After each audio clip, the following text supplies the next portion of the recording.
Avec vous, Axel May. Bonjour, Axel. Bonjour. C'est la 30e semaine de la langue française.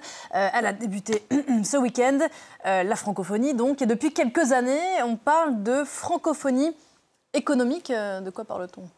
Eh bien, on parle du poids économique que représente la sphère francophone. C'est un concept relativement récent, environ une dizaine ou quinzaine d'années, avec 321 millions de locuteurs.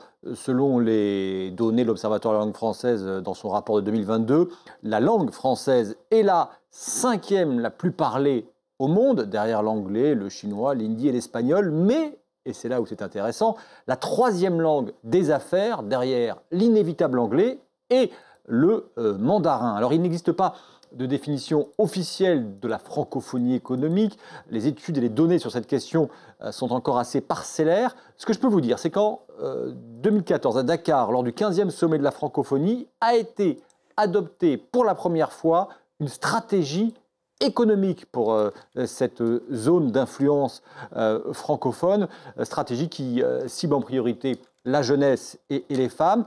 Un observatoire de la francophonie économique a aussi vu le jour assez récemment, c'était en 2017, il est basé à l'université de Montréal. L'espace économique francophone, maintenant pour répondre à votre question plus précisément sur ce que ça représente en termes de poids économique, c'est 16% du produit national brut mondial, 20% du commerce de marchandises mondiales et 14% des réserves minières et énergétiques planétaires.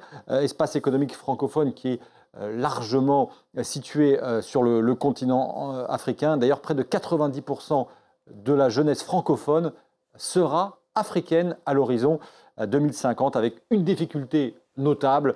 Cet espace francophone est morcelé et il fait face à des situations économiques, sociales, environnementales et politiques très diverses. En quoi le français est-il aujourd'hui, s'il est une valeur ajoutée, Axel? Alors je vous propose, avant de développer un petit peu, déjà d'écouter ce constat fait par un ancien Premier ministre du Bénin, économiste réputé, Lionel Zinsou. Une des questions fondamentales quand un investisseur veut venir dans un pays, c'est quelle va être la langue du contrat, quelle va être la juridiction et quel va être le système de droit qu'on va utiliser. Ça ne fait pas de doute pour les pays anglo-saxons et pour les pays lusophones. Et c'était beaucoup moins dans la culture francophone. Voilà, ce constat de Lionel Zinsou, ça l'était beaucoup moins parce qu'aujourd'hui, dans la culture francophone, il y a davantage de partenariats économiques qui sont mis en place en raison de la langue. Selon les données de l'Observatoire de la francophonie, dans la trentaine de pays où le français est vraiment la langue la plus parlée, ce partage de la langue est créateur de valeur. Près de 18% de flux commerciaux supplémentaires en moyenne entre deux pays de cet espace francophone et un gain de 4,2% de richesse par habitant en moyenne.